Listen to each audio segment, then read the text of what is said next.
The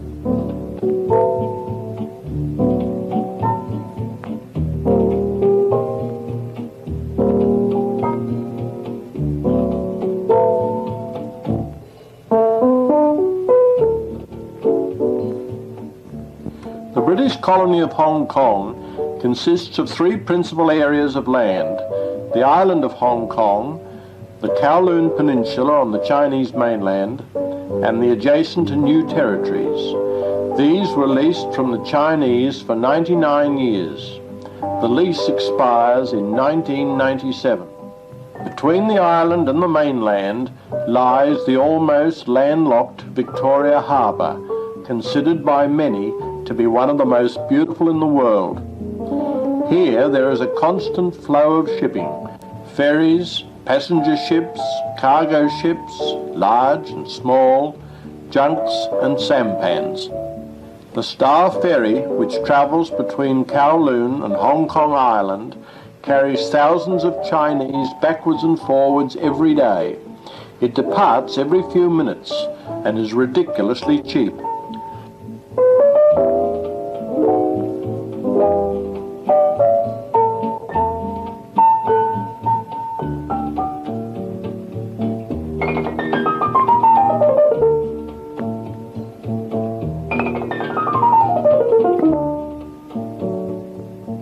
On the island we explore that area popularly known as the ladder streets, because many of these streets consist of steep steps and are not suitable for wheeled vehicles.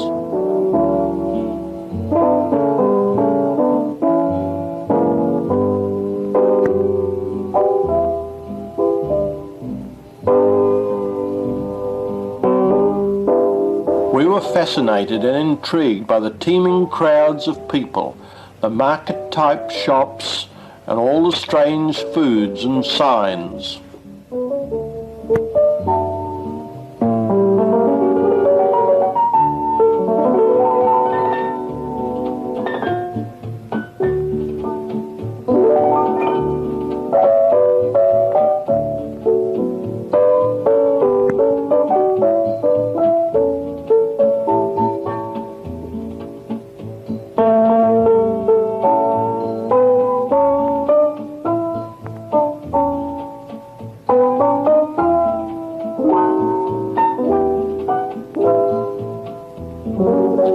Double-decker trams, which run on the island only, are unbelievably crowded, and although we made many attempts to get aboard, finally had to give up in despair.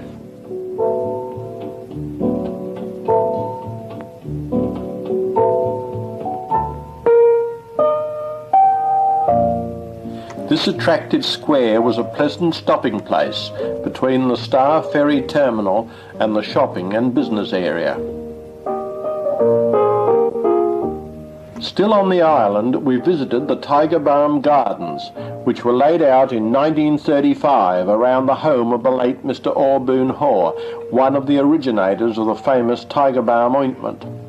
The gardens cover 8 acres and consist of grottos and pavilions displaying effigies from Chinese mythology.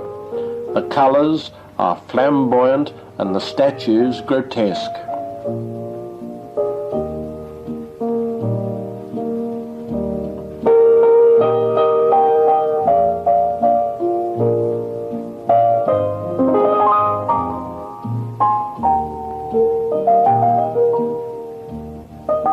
After leaving Tiger Balm Gardens, we drove across the island to Repulse Bay, the best-known beach resort in the colony, named after a British man-of-war. Repulse Bay is relatively small but picturesque, and the beach is broad and clean.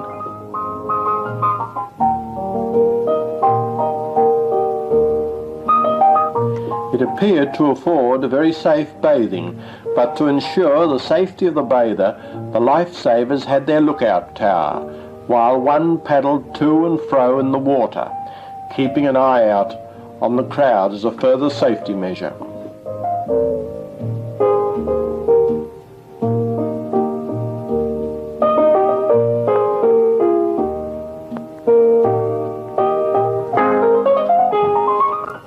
Further along the coast is Aberdeen, Hong Kong's main fishing village, and where 20,000 people live on 3,000 vessels in the harbour.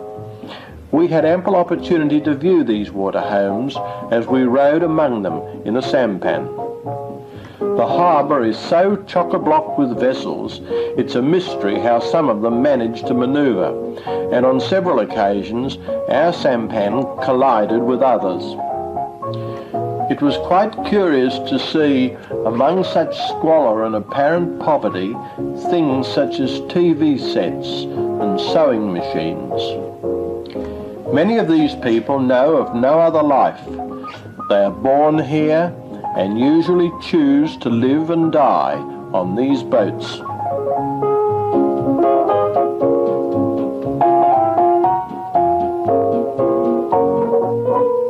In the late afternoon of the next day, we returned to Aberdeen to be taken out to one of the huge floating restaurants where we had an excellent Chinese dinner.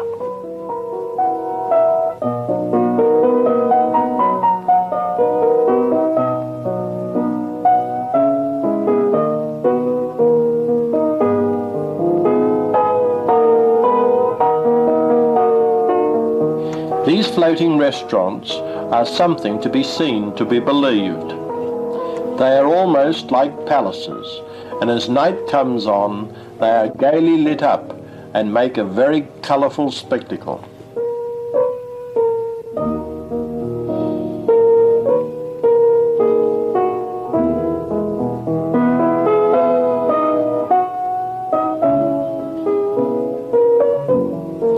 After our dinner, we returned to our car and travelled by way of the tunnel under Victoria Harbour back to Kowloon, and spent the remainder of the evening at a nightclub, watching excerpts from Chinese folk tales and opera.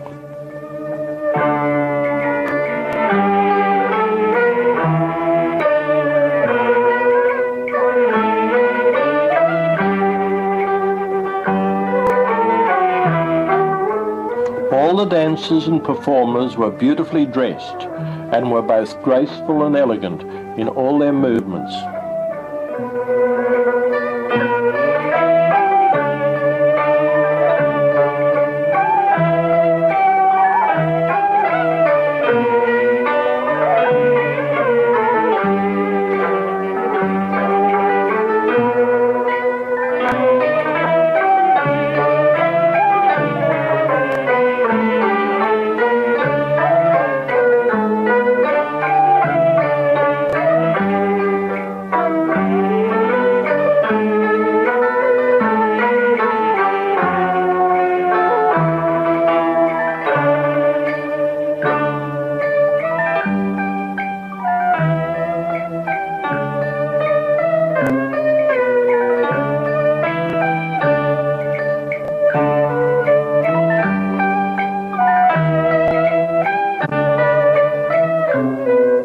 No Chinese opera or folk tale seems quite complete without a dragon or a lion.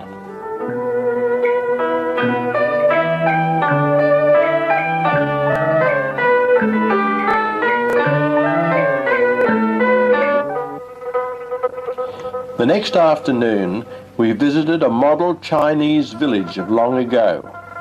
Built at Lai Chi Kok by a Hong Kong businessman, it is a recreation of a village of the Sung dynasty period of 700 years ago.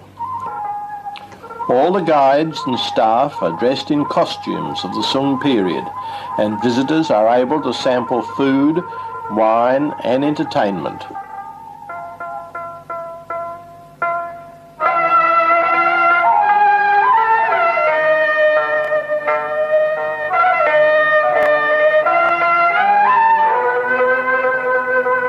The Sung dynasty was chosen as Emperor Ping of that period is the only Chinese emperor ever to have visited Hong Kong, and he came to escape from the invading Mongolians.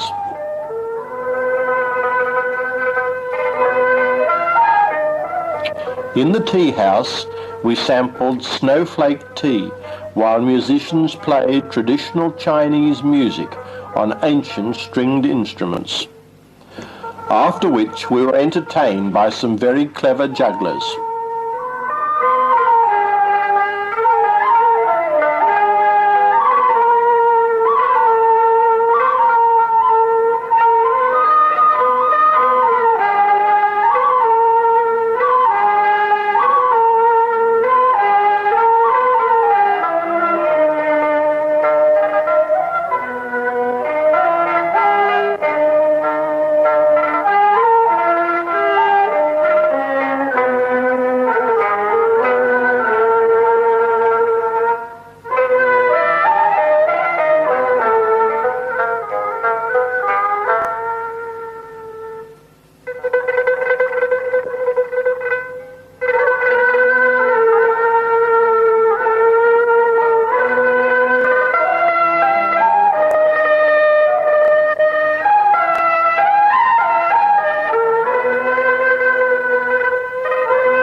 At the huge village meeting house, we were treated to an afternoon tea of Chinese snacks and green tea.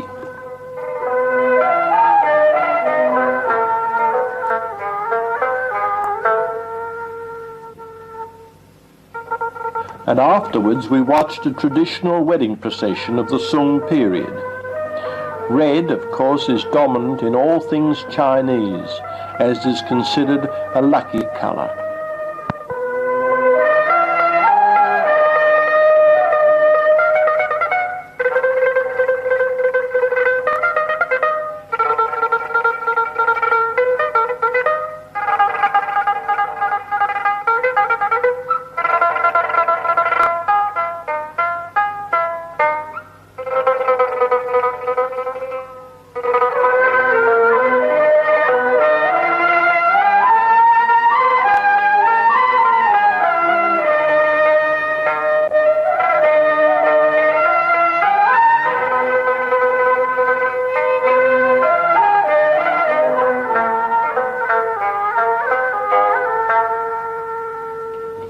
After a short time in an interesting wax museum, we visited the home of a nobleman who had his own waterfall at the entrance to his garden.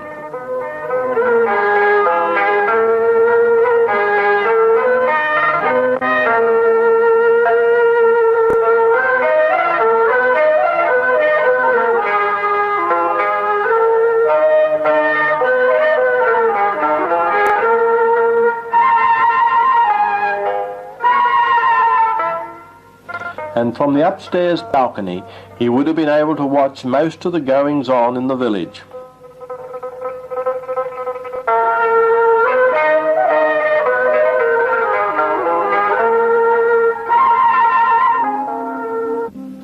Every morning, just across the road from our hotel, many Chinese could be seen doing slow exercises in the early morning fog. This appears to be quite a ritual with the Chinese.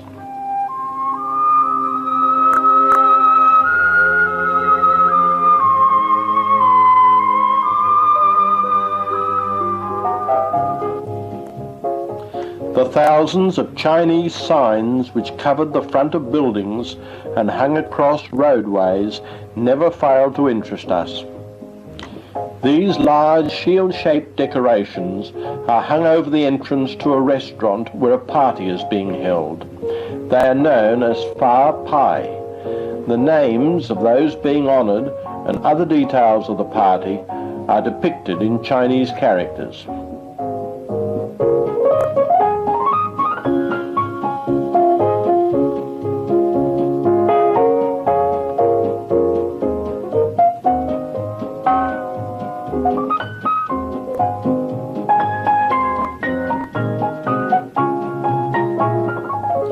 Half an hour's walk along Canton Road brought us to the jade market, where all sorts of pieces of jade were being sold, mostly of a poor quality, although that did not stop hordes of people, both European and Chinese, looking for a bargain.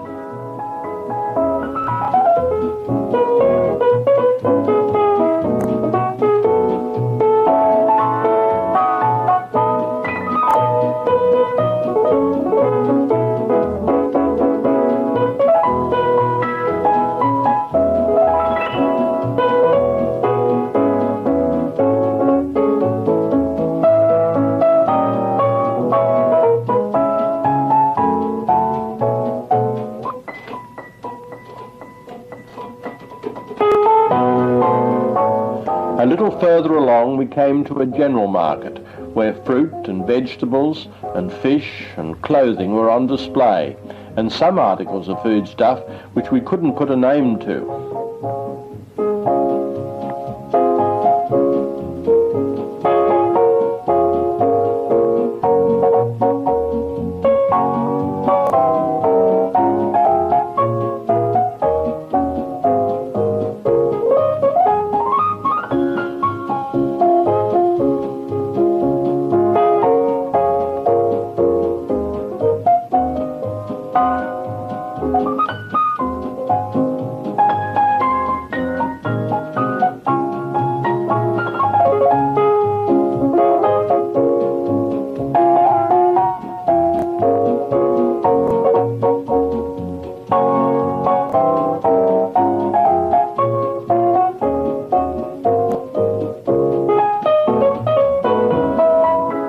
These are known as 100-year-old eggs, although today they only take 2 or 3 weeks to prepare.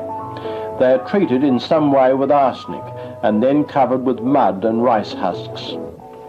The day we traversed the new territories, which as I mentioned will revert to China in 1997, our first stop was made at Castle Peak Bay, a fishing village and beach resort. The new territories consist of 365 square miles of country between Kowloon Peninsula and China. This ancient land is the last place on the continent of Asia where the old rural life of China still exists, almost untouched.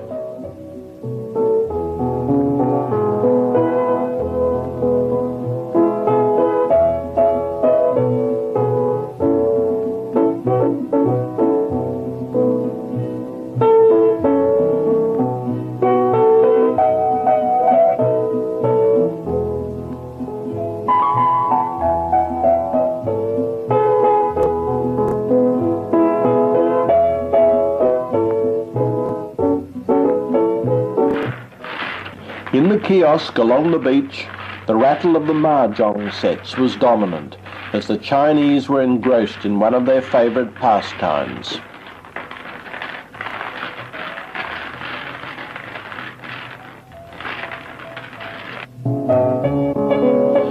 And the Chinese peasant was working in the fields very much as his ancestors had done before him.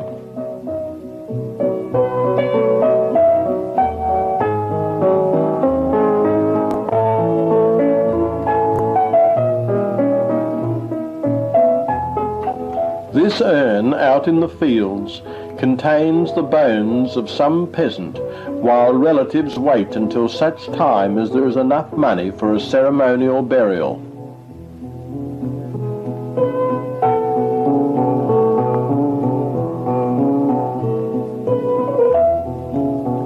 From the village of Lok Ma Chau, we're able to look through the bamboo curtain across the Shumtun River, which forms the boundary with the Chinese mainland, and in the distance we could discern a red Chinese village.